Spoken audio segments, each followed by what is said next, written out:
Hero 8 Black. Here it is, this little nugget. I've been waiting for a long time. This thing has a bunch of features that I'm super stoked on, and I'm gonna give you a little bit of a review on this little sucker. So first off, this thing doesn't really look like it's much different, but it is. It's basically a whole different outer design. They've dropped the cage on the outer portion, which is great because we've all forgotten it and broken it and whatnot, and now you have a built-in tabs that you can flip away when you want to stuff this little sucker in your pocket, which is super nice. And yes, they are replaceable, so if you do snap those tabs off and maybe a big crash or whatnot, you can replace them and put new ones on. Definitely a little bit slimmer without the cage on it. It doesn't stick out as far with the lens. Roughly around the same weight, I would say. Another cool feature is that, you know, when you wanted to swap out a battery with the cage, you always had to take it out of the cage, and it was a bit of a process. Now you have everything on the side, and you flip that little lever, pop it open, get your battery, SD card, USB port, all right in there. Super nice, and still waterproof down to like 30 feet, 10 meters, which is great. A bunch of little features that this camera packs in, and one of the biggest things for me biking and all my action sports that I do is the stabilization.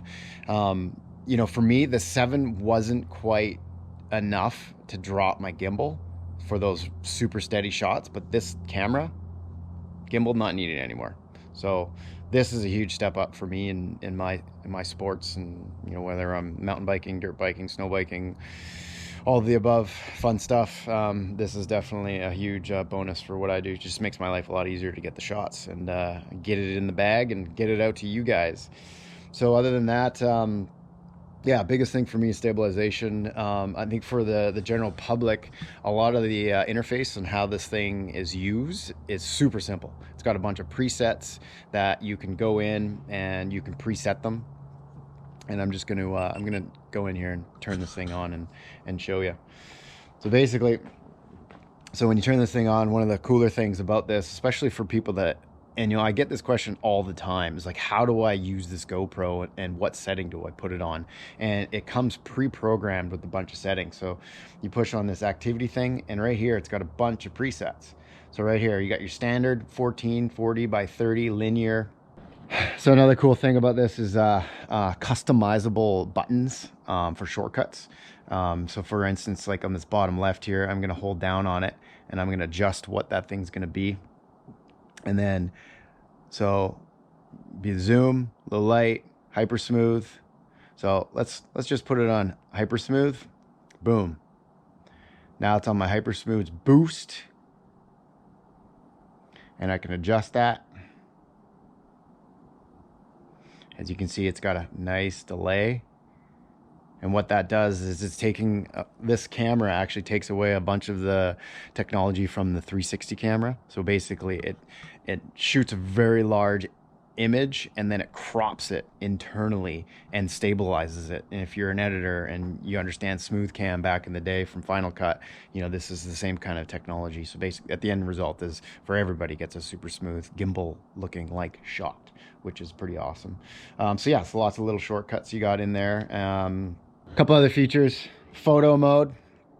You got all sorts of features here. You got you can choose what type of photo you want to have with your lens, super photo, HQ, standard, and you can shoot raw. Raw is a little bit limited as it's a bunch of information. So for instance, say if you want to do a super photo, click on it, go in, cool feature as well. You can have a zoom. So one-time zoom, all the way into two-time zoom, especially if you're hand holding your camera. This is actually kind of nice just because, you know, GoPro, the classic, you know, really big field of view type style image, it's, you know, sometimes you don't need it. Sometimes you want something a little bit further in front of you, and that's definitely a key to do, or key to have.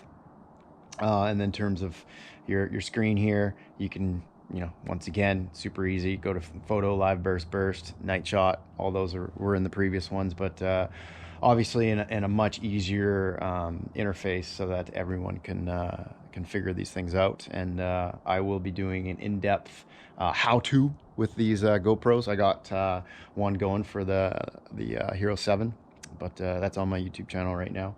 So I'll be posting some how-tos on this little sucker because it's definitely pretty intricate and a bunch of different features that are really cool to play with and very beneficial for getting out there, riding bikes, surfing, vlogging, whatever you want to do. This thing's a little powerhouse, and yeah, stoked. And I hope you are as stoked as I am. Get out there and have some fun. See you on the trails. Hyper smooth. Is it all that it's cracked up to be? Well, let's check it out. First run I'm gonna do with hyper smooth off, and then second run I'm gonna do with hyper smooth on in boost mode. And I'm also gonna try to break them up and put them side by side so you can kind of see both at the same time. So let's check this out. Okay, so hyper smooth off left screen, boost mode on the right screen. Let's check it out.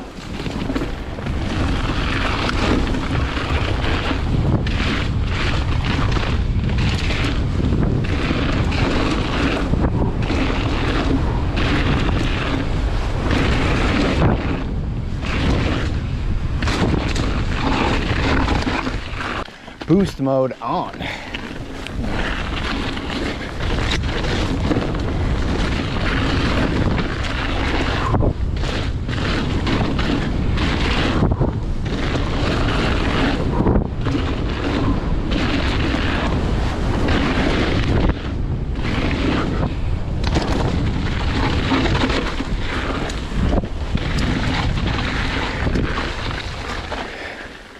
Right on.